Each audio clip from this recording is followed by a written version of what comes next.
15 मई 2026 और इंडिया में एक ऐसा क्राइसिस है जो हर एक को प्रभावित कर रहा है।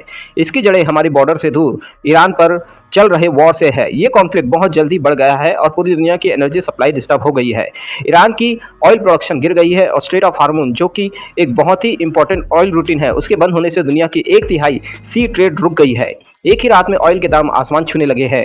क्रूड ऑयल $100 प्रति बैरल के ऊपर चला गया है। इंडिया का क्रूड बास्केट एक ही महीने में 69 से $113 प्रति बैरल हो गया है। इंटरनेशनल एनर्जी एजेंसी ने इसे मॉडर्न हिस्ट्री की सबसे बड़ी एनर्जी सिक्योरिटी का थ्रेट कहा है। इंडिया जैसी कंट्री जो इंपोर्टेड ऑयल पर डिपेंड करती है, उसे सबसे ज्यादा झटका लगा है। पूरी दुनिया को समझ में आ गया कि हमारे एनर्जी सिस्टम कितनी फ्रीगल करती है। ईरान की वॉर सिर्फ दूर की खबर नहीं थी, ये वो स्पार्क थी जिसने ग्लोबली आग लगा दी और इंडिया भी बिल्कुल उसकी ही राह में था। From global market to local pumps, India दुनिया का तीसरा सबसे बड़ा ऑयल इंपोर्टर है।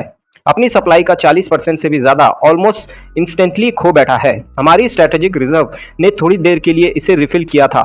सबसे जल्दी असर पेट्रोल पंप पर दिखा। फ्यूल के दाम जो काफी टाइम से स्टेबल थे, अब बढ़ने लगे हैं। सरकारी ऑयल कंपनी हर दिन हजारों करोड़ों का नुकसान उठा रही है, कॉस्ट से भी कम दाम पर बेचकर। 15 मई को गवर्नमेंट ने पेट्रोल और डीजल के दाम ₹3 प्रति लीटर बढ़ा दिए हैं। दिल्ली में पेट्रोल करीब ₹98 प्रति लीटर हो गया है, डीजल 90 से ऊपर चल रहा है। ये सिर्फ फ्यूल की बात नहीं है, अब सब कुछ महंगा हो गया है, सब्जी से लेकर ऑटो के किराए तक। गवर्नमेंट के सामने सबसे बड़ी डिलेमा थी, लोगों को प्रोटेक्ट करे या इकोनॉमी को कोलैप्स होने से बचाए। आम आदमी को लगा जैसे कि वह एक ऐसे क्राइसिस की कीमत चुका रहा है जो उसने बनाया ही नहीं। ग्लोबल ऑयल शॉक हर भारतीय के घर तक पहुंच चुका है। Chapter 2, the human cost of soaring fuel price. इस नंबर के पीछे असली जद्दोजहद है। मनोज कुमार मुंबई के एक टैक्सी ड्राइवर अब कम कमाते हैं और गुजारा करने के लिए ज्यादा खर्च करना पड़ता है। मनोज जैसे लाखों लोग, ऑटो वाले, डिलीवरी वाले, अब बहुत कम बचत कर पाते हैं। फ्यूल महंगा होने का मतलब है कि हर चीजें महंगी और इसका सबसे ज्यादा असर गरीबों पर पड़ा है। पेट्रोल पंप पर डर साफ दिख रहा है, लोग बस उतना ही फ्यूल ले रहे हैं जितना चलाने के लिए जरूरी है। हर जगह बस इसी बात की डिसीजन हो रही है, महंगाई और गवर्नमेंट की पॉलिसी पर फ्रस्ट्रेशन। फैमिलीज को मजबूरी में खर्च काटने पड़े, शॉपिंग टाली, छुट्टियां कैंसिल कर दी और जरूरतें चीजें टाल दी गई। ऑपोजिशन ने गवर्नमेंट पर इल्जाम लगाया कि प्राइस हाइक इलेक्शन के बाद किया गया है, जिससे लोगों का भरोसा कम हुआ है।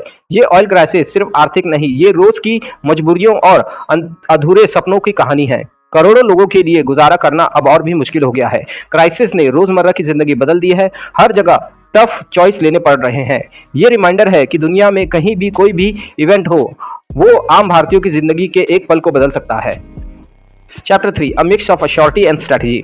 सरकार ने सख्त कदम उठाए, फ्यूल के दाम बढ़ना तो केवल शुरुआत ही थी। प्रधानमंत्री नरेंद्र मोदी जी ने देशवासियों को वॉलंटरी और एश्योरिटी की अपील की है। फ्यूल बचाने को देशभक्ति बताया है। सुझाव था वर्क फ्रॉम होम करें, पब्लिक ट्रांसपोर्ट का इस्तेमाल करें और नॉन एसेंशियल ट्रैवल को कम करें। पीएम की कॉन्वे तक में गाड़ी कम कर दी गई है ताकि फ्यूल बचे। लग्जरी सामान पर इंपोर्ट ड्यूटी बढ़ा दी गई है ताकि फॉरेन रिजर्व बचे रहे। इंडिया ने सस्ता रशियन ऑयल खरीदा और सेक्शन से बचने के लिए वेरविन नोटिगेट किए। स्ट्रैटेजिक रिजर्व्स को इमरजेंसी के लिए हाई अलर्ट पर रखा गया है। क्राइसिस के चलते बायोफ्यूल और इलेक्ट्रिक व्हीकल को तेजी से बढ़ाया गया है।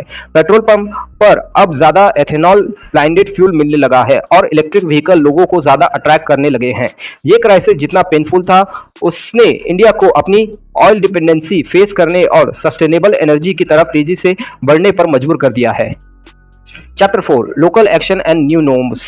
स्टेट और लोकल गवर्नमेंट ने ग्राउंड लेवल पर चेंजेस शुरू कर दिए हैं। दिल्ली में 90 दिन की एश्योरिटी कैंपेन शुरू हुई है।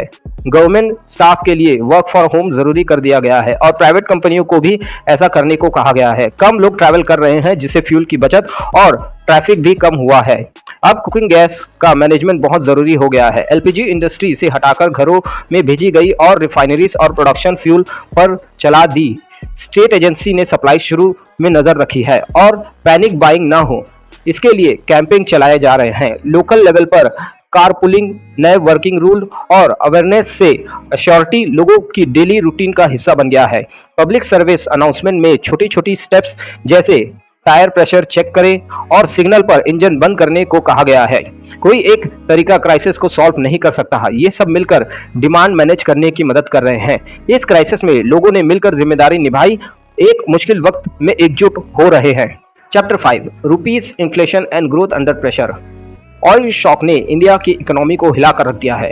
रुपीस गिर रहा है क्योंकि इंडिया को ऑयल से ज्यादा डॉलर चुकाने पड़ रहे हैं, जिससे हर इंपोर्ट महंगा हो गया है। फॉरेन एक्सचेंज रिजर्व घटने लगे हैं और इन्वेस्टर ने सिर्फ 4 महीने में $20 बिलियन बाहर निकाल लिए हैं। स्टॉक मार्केट गिर गया है, करोड़ों लोगों की सेविंग कम हो गई है, इन्फ्लेशन बढ़ गया है, फ्यूल और पावर के दाम 25% तक बढ़े हैं, जिससे हर चीज महंगी हो गई है। रिजर्व बैंक को इन्फ्लेशन कंट्रोल करने में दिक्कत हुई, लेकिन ग्रोथ अभी भी नहीं रुकना था। घरों की खरीदारी की ताकत कम हो गई है, ग्रोथ के अनुमान काट दिए गए हैं, जीडीपी अब काफी स्लो हो गई है, जॉब्स की कमी हुई है, बिजनेस प्लान अटके हुए हैं और इकोनॉमी में अनसर्टेनिटी छा गई है। ऑयल क्राइसिस अब पूरी तरह से एक आर्थिक इमरजेंसी बन चुकी है। Chapter 6 beyond crisis through a genuine future.